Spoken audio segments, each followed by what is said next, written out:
By Sanjay संगम। चढ़ली जवानी हमर लेता अंगराई, दोनों जोबन लागे बहरिया जाई।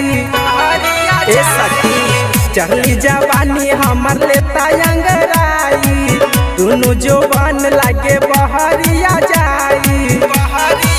सखी जवनिया में पड़ल बारौदी, सखी जवनिया में पड़ल बारौदी। भातार जाके सऊदी भारे सौतीन के हौदी, भातार जाके सऊदी भारे सौतीन के हौदी, भातार जाके सऊदी भारे सौतीन के हौदी।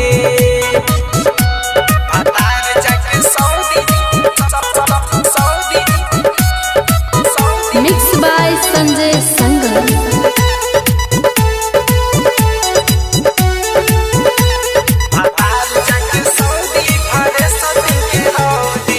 कबहू न डलले हमरा जहरा में पानी, सखी रे पानी बिना जरत बा जवानी। केकरा ला रखी हम जोगा के खजाना, दिने दिने बढ़ल जाता परेशानी, दिने दिने बढ़ल जाता परेशानी।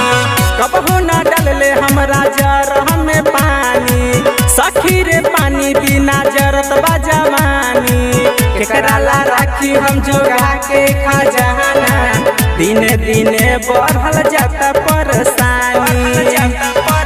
लेबे के मजा हम केकरा के गौदी, लेबे के मजा हम केकरा के गौदी। भातार जाके सऊदी भरे सौतीन के हौदी, भातार जाके सऊदी भरे सौतीन के हौदी, भातार जाके सऊदी भरे सौतीन के हौदी।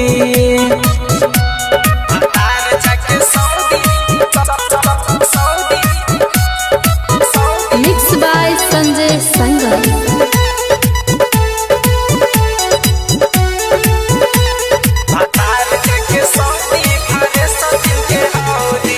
का हम बताई अमर जीत अग्रवाल, बुझे न कबो हमरा मनवा के हाल।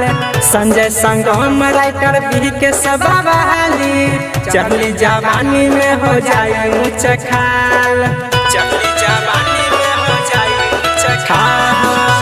का हम बताई अमर जीत अग्रवाल, बुझे न कबहू मनवा के हाल।